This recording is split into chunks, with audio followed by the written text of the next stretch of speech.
Hello and welcome viewers. You're watching In Depth with your host Kriti Mishra. Operation Sindoor marked a powerful shift in how India deals with terrorism. This was just not another military move.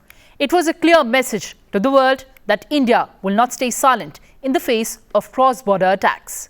Operation Sindoor redefined India's red lines, treating terror attacks from Pakistani territory as acts of war. India carried out a series of precise and powerful strikes that destroyed Pakistan's terror camps, air defense systems and key military bases.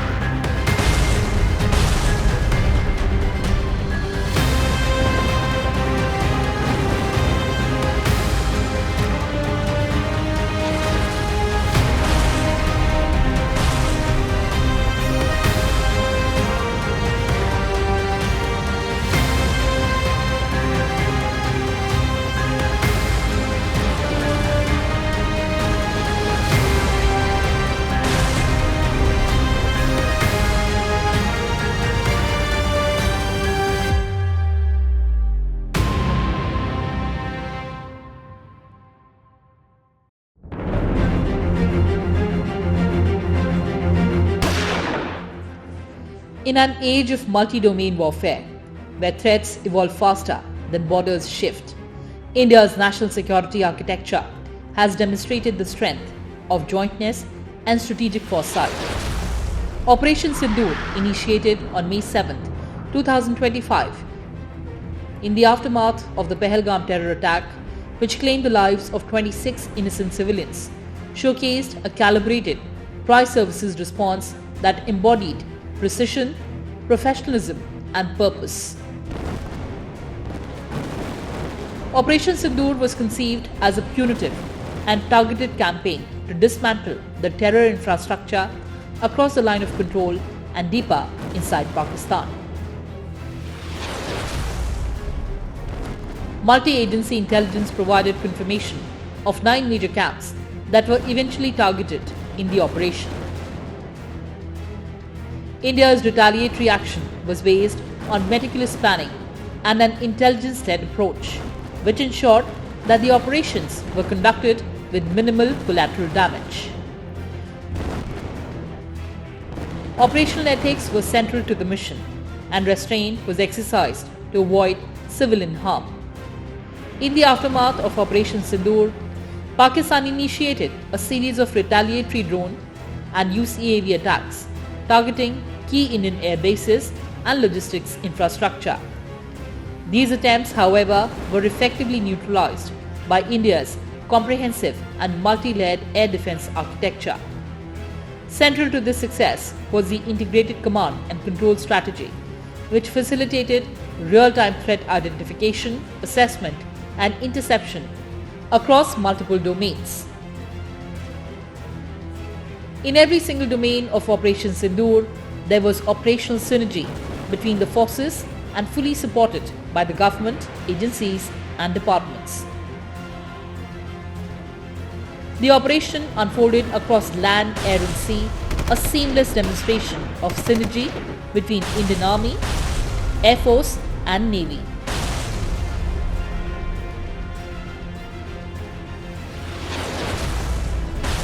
The Indian Air Force played a crucial role in delivering precision strikes against terror infrastructure across Pakistan.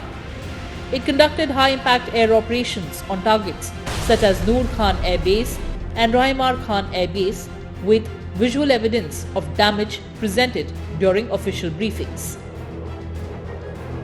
The Air Force's robust air defense environment proved pivotal in protecting Indian airspace during retaliatory drone and UAV attacks from across the border.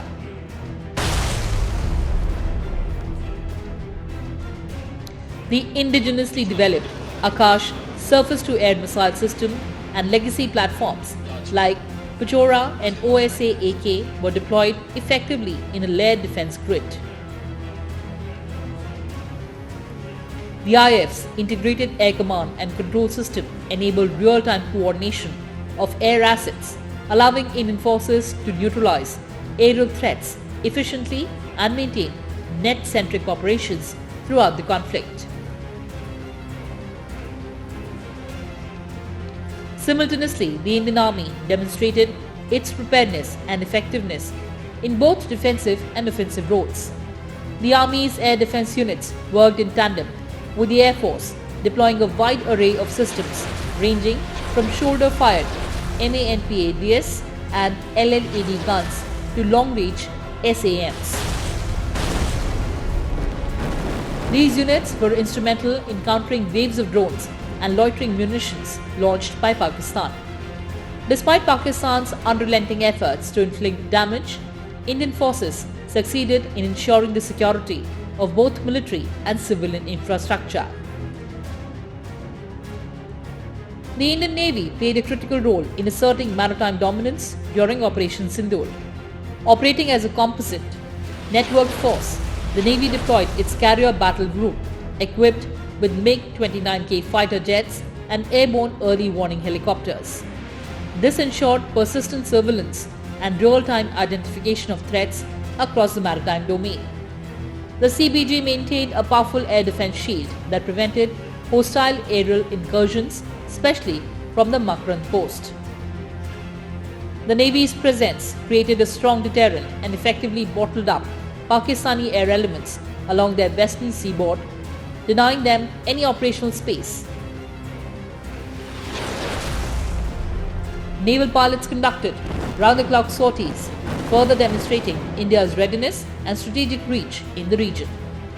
The Navy's ability to establish uncontested control over the seas also validated India's anti-missile and anti-aircraft defense capabilities in a complex threat environment. During Operation Sindoor, the Border Security Force, or BSF, also played a critical role in thwarting a major infiltration attempt along the international border in the Samba district of Jammu and Kashmir.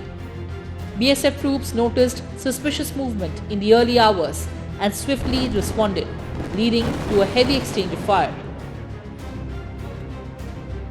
In the ensuing encounter, the BSF successfully neutralized at least 2 infiltrators and recovered arms, ammunition, and other warlike stores.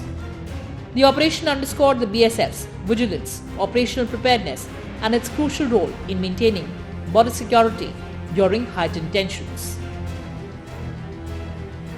Operation Sindoor was thus not just a tactical success, but a strategic statement. It demonstrated India's capacity for high-precision, coordinated military action across land, air, and sea.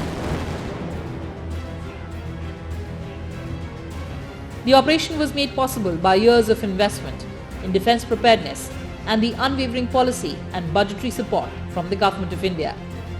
The message was clear. When appeals to reason and diplomacy are met with continued aggression, a decisive response is both justified and necessary. In sum, Operation Sindoor will be remembered as a defining moment in India's defense history, a symbol of military precision, inter-service cooperation, and national resolve. It successfully eliminated terror threats, reaffirmed India's regional dominance, and sent a strong message that cross-border terrorism would be met with a calibrated yet firm response.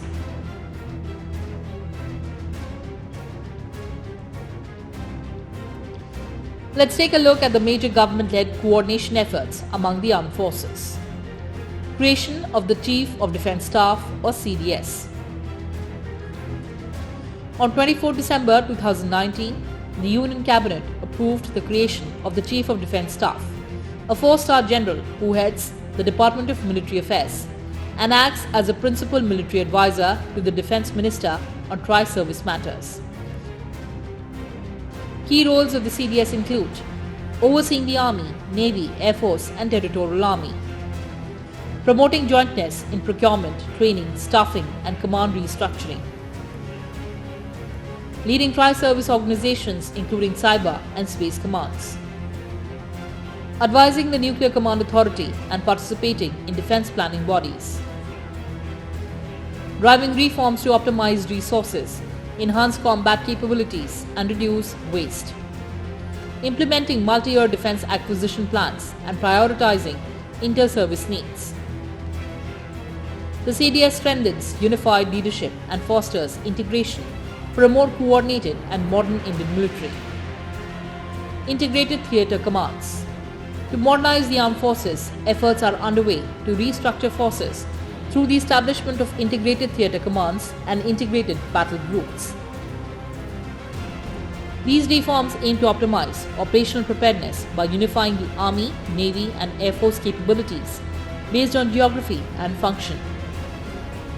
Studies at the service headquarters level are actively exploring theatre commands for land borders, maritime, and joint and integrated air defense to enhance synergy and combat effectiveness. The Chief of Defence Staff, General Anil Chauhan, has emphasized that jointness and integration are essential prerequisites, which will clearly separate operational roles from administrative raise, train, sustain functions, allowing commanders to focus on security and operations. This represents the start of wider reforms towards multi-domain operations, integrating space and cyberspace with traditional domains and advancing digitization and data-centric warfare. Creation of the Department of Military Affairs. Department of Military Affairs with CDS as Secretary was created in 2020 to facilitate optimal utilization of resources and promote jointness among three services. The subjects allocated to DMA include the Armed Forces of the Union, namely Army, Navy, and Air Force. Integrated headquarters of the Ministry of Defence, comprising of Army Headquarters, Naval Headquarters, Air Headquarters, and Defence Staff Headquarters. Works relating to Army, Navy, and Air Force. Promoting jointness in procurement, training, and staffing for the services through joint planning and integration of their requirements. Facilitation of restructuring of military commands for optimal utilization of resources by bringing about jointness in operations, including through establishment of joint theatre commands. Inter-Services Organizations Command, Control and Discipline Act 2023. The Inter-Services Organizations Command, Control and Discipline Act of 2023 promotes jointness in the Indian Armed Forces by empowering commanders of tri-service formations with authority over personnel from all three services. This unifies the disciplinary chain, speeds up decision-making, and fosters operational and cultural integration.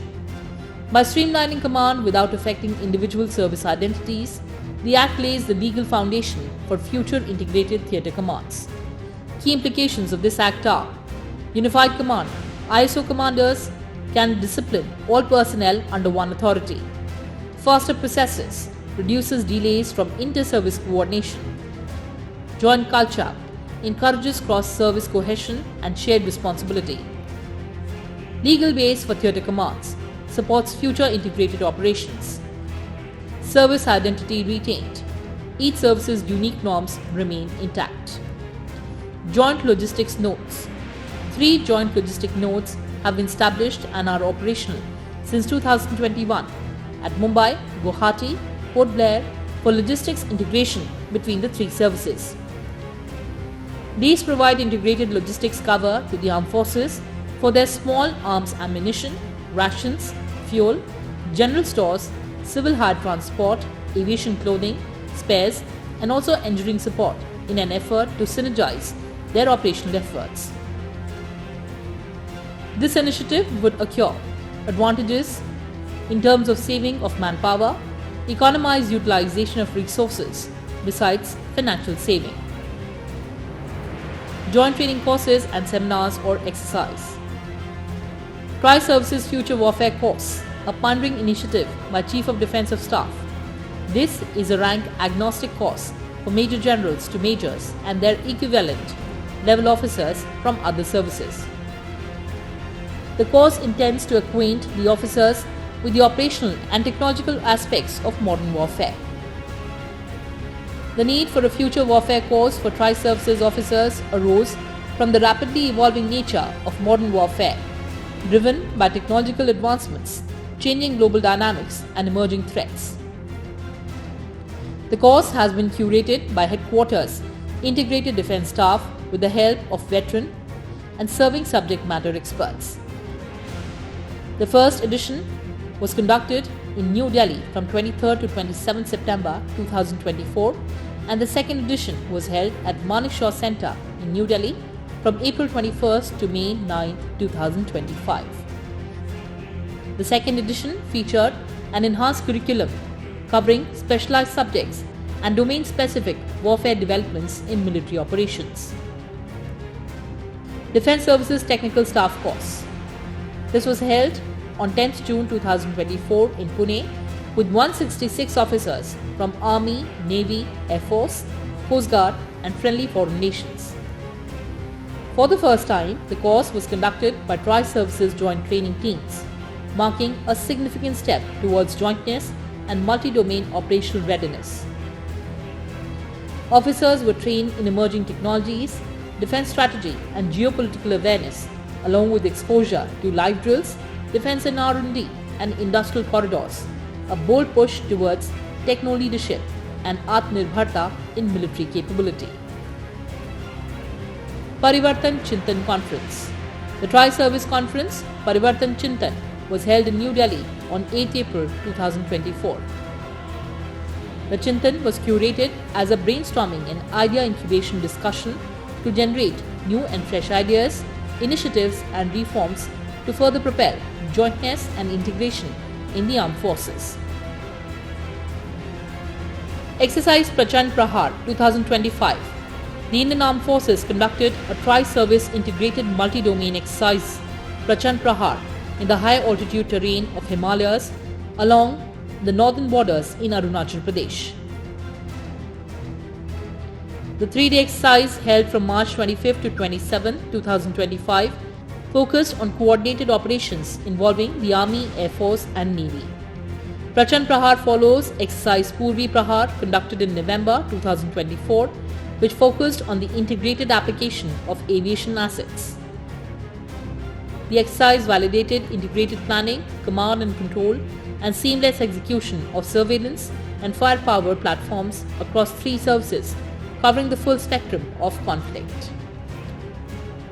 Exercise Desert Hunt 2025. An integrated tri-service special forces exercise named Exercise Desert Hunt 2025 was conducted by the Indian Air Force at Air Force Station Jodhpur. The exercise involved elite para or special forces from the Indian Army, the Marine Commandos from the Indian Navy, along with the Garud special forces from the Indian Air Force, participating together in a simulated combat environment. This high-intensity drill was aimed at enhancing interoperability, coordination and synergy among 3 special forces units to ensure swift and effective response towards emerging security challenges. Year of Defence Reforms 2025. Defence Minister Rajnath Singh, with all the secretaries of the Ministry of Defence, unanimously decided to observe 2025 as the year of reforms in the MOD. This would aim at transforming the armed forces into a technologically advanced combat-ready force capable of multi-domain integrated operations. India's ability to project strength across land, sea and air is no longer theoretical. It is structured, synchronized and deeply integrated. The nation's tri-services architecture now operates as a cohesive force. As modern theatres blur traditional boundaries, this integrated posture ensures that whether confronting aggression on the high Himalayas, securing maritime frontiers or neutralizing aerial intrusions, India stands ready, resilient and united. The future of national security lies in jointness, and India is already charting that future with purpose and resolve. हमारी सेना का नुकसान करने की थी तैयारी, हमने उनसे सीने पर चढ़ कर दिखा दिया कि हमारे वीरों की कैसी है तैयारी। आग लगा दूंगा कलम से दुश्मनों सावधान, एक परमाणु बम से कम नहीं भारत का नौजवान।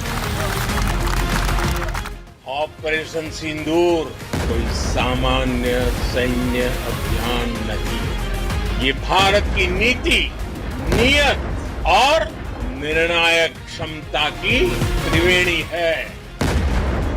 भारत की ओर नजर उठाने का एक ही अंजाम होगा, तबाही। हम घर में घुसकर मारेंगे। ये नया भारत है।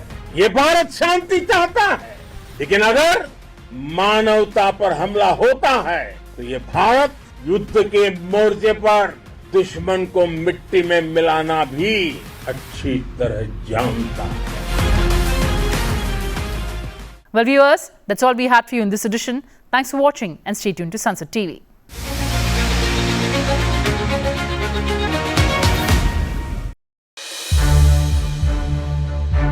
To watch more programs of Sansad TV, subscribe to our YouTube channel and don't forget to like and share them.